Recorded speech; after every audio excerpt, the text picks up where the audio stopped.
দৰ্শকসকল, ঘৰৰ ভিতৰত বা বাহিৰত চাকি জ্বলোৱাৰ লাভালাভৰ বিষয়ে জানি আচৰিত হৈ যাব। বিশেষকৈ ঘৰৰ বাহিৰত জ্বলোৱা চাকিৰ 5টা গুণাগুণৰ বিষয়ে জানি আচৰিত হ'ব।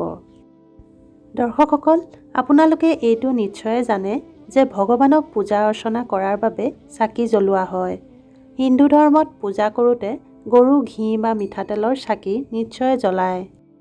যদিও পূজাৰ বাবে ভগৱানৰ সন্মুখত চাকি জ্বলোৱাটোৱে কেৱল পূজা কৰাৰ পদ্ধতি নহয়, তথাপিও ইয়াৰ পৰা বহু ধৰণৰ লাভ পোৱা যায়।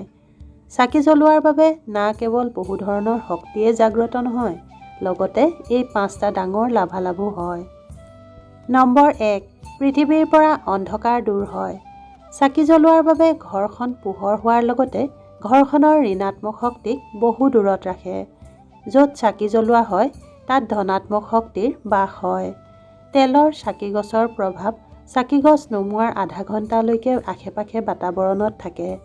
আনহাতে শুদ্ধ ঘিৰ চাকি গছৰ প্ৰভাৱ চাকি গছ নুমুৱাৰ 4 ঘণ্টালৈকে বাতাবৰণটোক ধনাত্মক কৰি ৰাখে।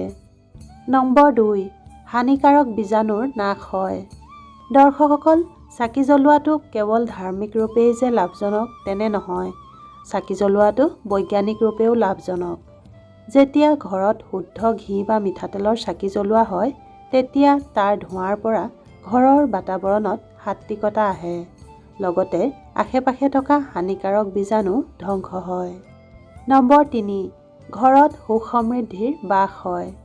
যি ঘৰত পুৱা গধূলি ভগৱানৰ সন্মুখত চাকি জ্বলোৱা হয়, তেন্তে সেই ঘৰত সদায়ে মা লক্ষ্মীৰ আশীৰ্বাদ থাকে। এনে ঘৰত সুখ সমৃদ্ধিৰ বাস থাকে। মান্যতা অনুসৰি চাকি গছ পূবমুখীকৈ জ্বলালে ব্যক্তিৰ দীৰ্ঘায়ু হয়। আনহাতে উত্তৰমুৱাকৈ জ্বলালে ঘৰৰ ধন সম্পদ বৃদ্ধি হয়। চাকিয়ে না কেৱল ঘৰখনকে পোহৰ কৰে, লগতে আমাৰ জীৱনটোও অন্ধকাৰৰ পৰা পোহৰৰ দিশে লৈ যায়। নম্বৰ 4, ৰোগ ব্যাধিক দূৰ কৰাত লাভজনক। ঘৰত চাকি জ্বলালে ৰোগ ব্যাধিৰ পৰা পৰিত্ৰাণ পাব পাৰি। ঘৰৰ সকলো সদস্য বেমাৰ আজাৰৰ পৰা দূৰত থাকে। বিশেষকৈ চাকিৰ লগত এটা লং জ্বলালে ইয়াৰ প্ৰভাৱ দুগুণ হৈ যায়। ঘিত চৰ্মৰোগ দূৰ কৰাৰ সকলো গুণ থাকে।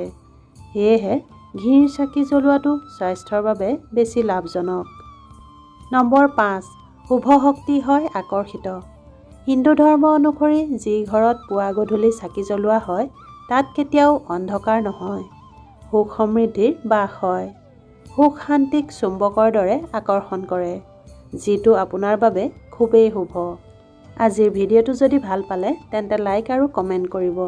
আৰু যিসকলে আমাৰ চেনেললৈ নতুনকৈ আহিছে, তেওঁলোকে চেনেলটো প্লিজ ছাবস্ক্ৰাইব কৰি দিব। ধন্যবাদ। সুখেৰে থাকক, হাঁহি থাকক।